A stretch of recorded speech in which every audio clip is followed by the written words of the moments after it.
안녕하세요. 책 읽어 드립니다의 HJ입니다. 이번 시간에는 돈의 역사 3부 5장 미국 남부는 왜 그렇게 노예제도 폐지에 강력하게 저항했을까를 읽어 드리도록 하겠습니다. 남북 전쟁의 승패를 알고 있는 현대인의 입장에서 보면 남부 동맹이 노예제에 집착해 분리 독립을 선언했던 것을 이해하기 어렵다.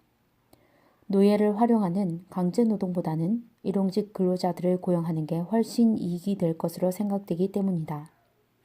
그러나 최근 역사학계의 연구에 따르면 남부 노예제 농장은 매우 높은 생산성을 기록했다고 한다. 다시 말해 사람을 고용해서 일을 시키는 것보다 노예를 부리는 편이 훨씬 더 싸게 먹혔다는 이야기다. 어떻게 이런 일이 가능했는지 자세히 살펴보자. 미국의 경제학자 포겔과 앵거만은 남북전쟁 직전인 1860년 미국의 지역별 농업 생산성을 비교했는데 노예수가 압도적이었던 남부가 북부보다 생산성이 무려 35%나 높았다. 특히 노예를 한 명도 쓰지 않은 이른바 자유민의 농장은 북부 농장과 별 차이가 없었으나 노예를 16에서 50명 정도 고용한 이른바 중간 규모 노예 농장은 북부에 비해 생산성이 무려 58%나 높은 것으로 나타났다. 이 데이터만 본다면 노예를 부리는 남부 농장주들이 자신의 이익을 저해할 것이라고 믿어지는 북부 위주의 정부, 링컨의 공화당 정부 출범에 강하게 저항하고 군대를 일으킨 것도 충분히 이해가 된다. 그러나 여전히 의문이 남는다. 왜 북부에 비해 남부의 노예 농장의 생산성이 더 높았을까? 가장 큰 이유는 남부의 기후 조건이 농사 짓기에 더 적합했다는 데 있겠지만 이 외에도 두 가지 중요한 이유가 있다. 하나는 남부 농장이 노예를 매우 효율적으로 배분했다는 것이고 다른 하나는 노예 개개인의 생산성이 꽤 높았다는 것이다. 남부 노예 농장주들은 노예를 활용하기에 적합한 작물을 선택했다. 대체로 농번기가 서로 다른 두 작물인 면화와 옥수수를 선택하였는데 옥수수는 파종 시기가 면화보다 빠르고 수확기는 유연하게 선택할 수 있다는 장점이 있다. 이뿐만 아니라 노예 개개인의 능력을 파악해서 적절하게 일을 배분했다. 예를 들어 값비싼 20에서 30대 남자 노예는 가래를 이용한 작업에 집중 배치하는 한편 괭이를 이용한 작업은 소년 노예와 성년 여자 노예에 할당하는 식이었다. 노예 개개인에게 적절한 일을 시키는 것뿐만 아니라 노동 조직도 적절하게 설계했다. 예를 들어 파종 작업과 제초 작업을 각각 다른 작업 집단에게 맡기는 식이었다. 이렇게 조직을 구분해 일을 맡김으로써 더 나은 식사 혹은 더 많은 휴식을 원하는 집단이 다른 집단의 작업을 재촉하고 경쟁하게 했다. 경쟁에서 뒤처진 집단에게는 식사량이나 휴식 시간의 조절은 물론 가혹한 체벌이 뒤따랐다. 참고로 포겔과 앵거만은 미국 남부의 루이지애나주에서 노예 농장을 운영하던 농장주의 일기에서 노예 체벌 데이터를 확보했는데 이를 통해 그가 180명의 노예에 대해 1840년 12월 이후 2년간 총 160회의 채찍질을 행했음을 알 수 있었다. 노예 1인당 연평균 0.7회의 채찍질을 간 셈이다. 남부가 노예 노동에 힘입어 농업 생산성의 향상을 달성한 반면 북부에서는 전혀 다른 형태의 혁명이 진행되고 있었다. 사람들의 창의력을 자극함으로써 혁신을 지속시키는 이른바 산업혁명이다.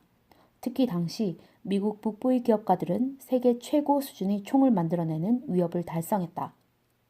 1853년 발생했던 크림 전쟁에서 연합군은 막강한 육군을 보유한 러시아를 쳐부수었는데 제해권을 가진 영국 해군이 흑해를 자기 집처럼 드나들면서 신형 라이플 소총을 끊임없이 보급한 게 결정적 요인이었다.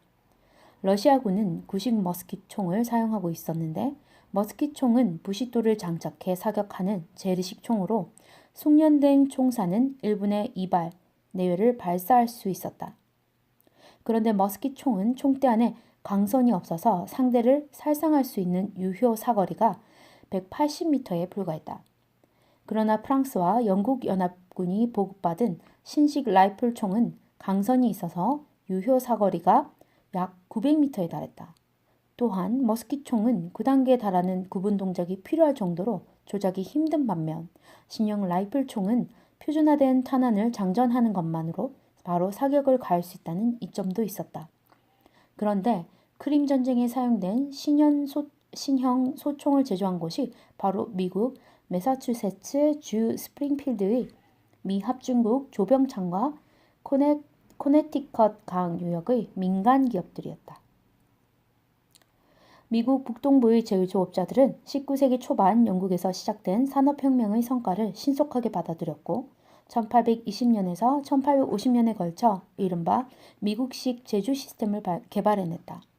이 시스템의 핵심은 자동 또는 반자동 선반을 이용하여 정해진 모양대로 부품을 깎아내는 것이었다. 이런 공작 기계 덕분에 다른 기계에서도 사용 가능한 부품들을 만들어낼 수 있었고 개개인의 능력이 조금 부족하더라도 신속하게 그리고 대량으로 라이플 소총을 조립할 수 있었다. 물론 선반은 비쌌고 재료의 낭비도 심했다. 그러나 크림 전쟁처럼 총기가 대량으로 필요한 경우에는 이런 식의 자동식 생산이 충분히 채산성이 맞았다.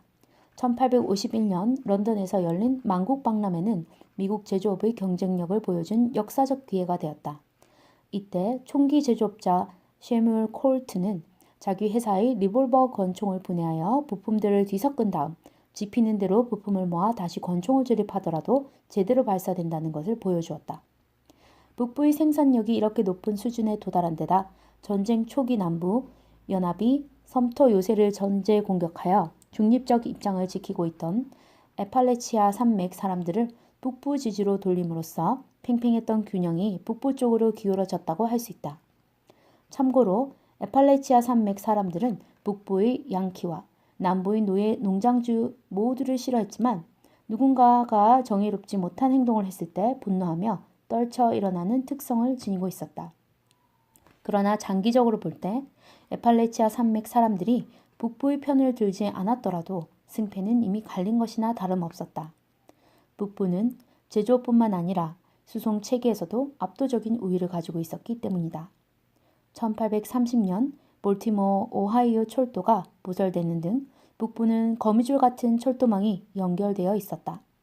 1865년 워싱턴에서 암살당한 링컨 대통령의 시신이 2575km 떨어진 고향 스프링필드로 신속하게 이동한 바 있다.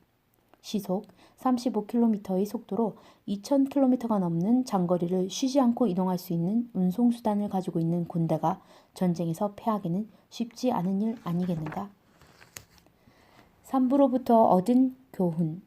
생산성 증가가 빠른 혁신 국가에 투자하라. 생산성 증가가 빠른 혁신 국가에 투자하라. 남북전쟁 이후의 미국과 산업혁명을 주도한 영국의 황금기 이야기를 통해 한 가지 교훈을 얻을 수 있다. 경제가 꾸준히 성장하는 나라, 다시 말해 생산성 주도의 경제성장을 이루는 나라에 투자해야 한다는 것이다. 미국이 지난 100년간 연 7%의 주가 상승을 기록했던 건 생산성의 혁신에 힘입은 지속적인 경제성장 덕분이다. 반면 생산성 향상이 이루어지지 않은 일본 같은 나라는 주식시장이 기나긴 침체에 빠져 신음했다. 도표 3-7은 1960년대 이후 미국과 일본의 1인당 국민소득 추이를 보여준다. 1990년까지만 보면 일본이 미국을 역전해 나가지만 그 이후 순식간에 역전당하는 것을 발견할 수 있다. 왜 이런 일이 벌어졌을까? 여러 이유가 있겠지만 가장 큰 요인은 생산성 향상 문제라고 볼 수 있다. 1980년대 일본 경제는 부동산 가격 급등에 힘입어 갑자기 부유해졌던 반면 생산성 향상은 오히려 저해되고 있었다. 일본의 그 쟁쟁하던 전자회사들 중 지금 그 명성을 유지하고 있는 곳은 소니, 파나소닉, 캐논 정도에 불과하다. 다음 시간에는 돈의 역사 4부 대공황에 대해서 읽어드리도록 하겠습니다. 감사합니다.